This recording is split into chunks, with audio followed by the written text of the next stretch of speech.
ಬೆಳಗಾವಿಯ ಮಾಧ್ಯಮ ಮಿತ್ರರಿಗೆ ಅತ್ಯಂತ ಕಳಕಳಿಯಿಂದ ಅಭಿನಂದನೆಗಳನ್ನ ಸಲ್ಲಿಸ್ತೇನೆ. ಬಹಳ ದಿನ ಆಗಿದೆ ನಿಮ್ಮನ್ನು ನೋಡಿ, ಸುಮಾರು ಒಂದು 5-6 ವರ್ಷ ಆಗೋಯ್ತು ನಾನು ಬೆಳಗಾವಿಗೆ ಬಂದು. ಆ ಎಳಸೂರು ಯಾವುದೋ ಅಲ್ಲಿ ಹೋಗೋಕ್ಕೆ ಗಲಾಟೆಗೆ ಬಂದಿದ್ವಲ್ಲ, ಆ ಸಂದರ್ಭದಲ್ಲಿ ಇವತ್ತು ನಿಮ್ಮ ಗಡಿ ಭಾಗದಲ್ಲಿ ತಾವು ಮಾಧ್ಯಮದ ಮೂಲಕ ಕನ್ನಡಿಗರಿಗೆ ಕೊಡ್ತಾ ಇರತಕ್ಕಂಥ ಬೆಂಬಲ ಇದು ಅಗಾಧವಾದ್ದು. ಬೆಳಗಾವಿಯಲ್ಲಿ ಏನಾಗ್ತದೆ ಅಂತೇಳಿ ಸರ್ಕಾರಕ್ಕೆ ಗೊತ್ತಿಲ್ಲ. MES ನವರನ್ನ ನಿಷೇಧ ಮಾಡ್ತೀವಿ ಅಂತೇಳಿ ಹಿಂದೆ ಇದ್ದಂತ ಬೊಮ್ಮಾಯಿ ಸರ್ಕಾರ ಭರವಸೆ ಕೊಟ್ಟಿದ್ರು, ಮಾಡಲಿಲ್ಲ. ಇವತ್ತು ಸಿದ್ದರಾಮಯ್ಯನವರ ಸರ್ಕಾರಕ್ಕೆ ತೀವ್ರವಾಗಿ ಹೇಳ್ತೀನಿ, MES ನಿಷೇಧ ಮಾಡಬೇಕು. ನೀವು ಮಾಡಲಿಲ್ಲ ಅಂದರೆ ಇಲ್ಲಿ ಮುಂದೊಂದು ಸಾರಿ ಅಧಿವೇಶನ ನಡೆಸೋದಕ್ಕೆ ಬಿಡೋದಿಲ್ಲ. ಮುಂದಿನ ಸಾರಿ ಬೆಳಗಾವಿಯಲ್ಲಿ ಅಧಿವೇಶನ ನಡೆಸೋದಕ್ಕೆ ಬಿಡೋದಿಲ್ಲ. ಸಿದ್ದರಾಮಯ್ಯನವರೇ, ನಿಮ್ಮ ಬಗ್ಗೆ ನನಗೆ ಬಹಳ ಗೌರವ ಇದೆ. ಮೊದಲು ನೀವು ಮಾಡಬೇಕಾದ್ದು, ಕೂಡಲೇ ನೀವು ಆಯವ್ಯಯ ಭಾಷಣದಲ್ಲಿ MES ನಿಷೇಧದ ಬಗ್ಗೆ ಹೇಳ್ಬೇಕಾಗಿತ್ತು, ಹೇಳಲಿಲ್ಲ.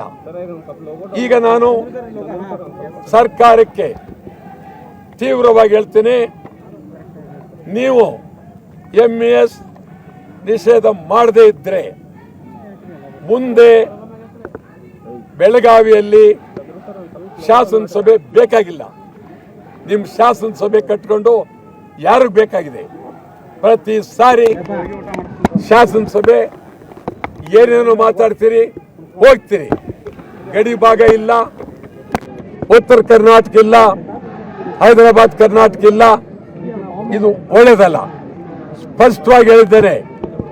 ಮತ್ತು ಇಲ್ಲಿ ಶಾಸನಸಭೆ ಭವನ ಇದೆ, ಭದ್ರವಾಗಿ ತಿಂಗಳು 3 ಜನ ಮಂತ್ರಿಗಳು ಇಲ್ಲಿ ಕೂತ್ಕೊಳ್ಬೇಕಿಲ್ಲಿ.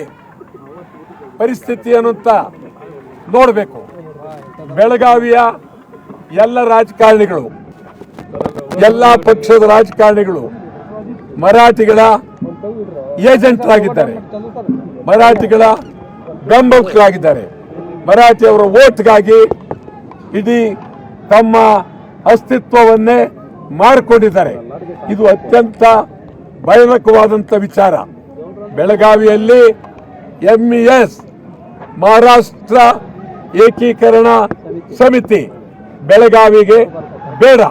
ಅದೇನಿದ್ರು ಬೆಳಗಾವಿಯಿಂದ ಹೊರಗಡೆ, ಗಡಿಯಿಂದ ಹೊರಗಡೆ ಹೋಗಬೇಕು.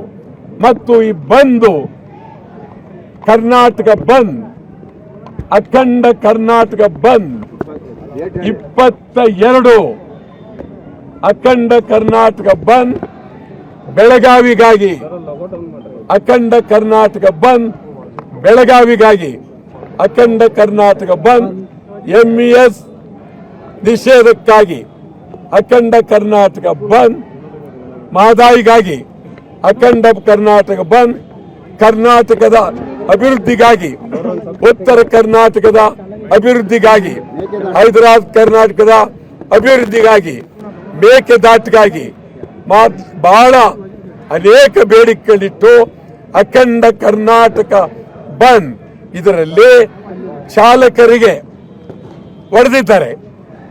ಇದು ನಮಗೆ ನೋಡೋದಕ್ಕೆ ಚಿಕ್ಕದಾಗಿ ಕಾಣಬಹುದು, ಆದರೆ ಇದು ಅತ್ಯಂತ ಗಂಭೀರವಾಗಿ ಚಿಂತನೆ ಮಾಡಬೇಕಾಗಿದೆ. ಇಡೀ ಕರ್ನಾಟಕದ ಚಾಲಕರು ಮುಖ್ಯಮಂತ್ರಿ ಕಾರಿನ ಚಾಲಕರು ಸೇರಿದಂತೆ, ರಾಜ್ಯಪಾಲರ ಕಾರಿನ ಚಾಲಕರು ಸೇರಿದಂತೆ ಚಾಲಕರ ಗೌರವ, ಚಾಲಕರಿಗೆ ಅಗೌರವ ಆಗಿದೆ.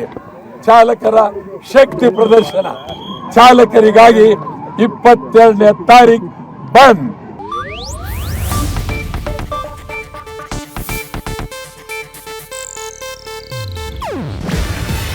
ಇದು ಏಷ್ಯಾನೆಟ್ ನ್ಯೂಸ್ ನೆಟ್ವರ್ಕ್ ಪ್ರಸ್ತುತಿ.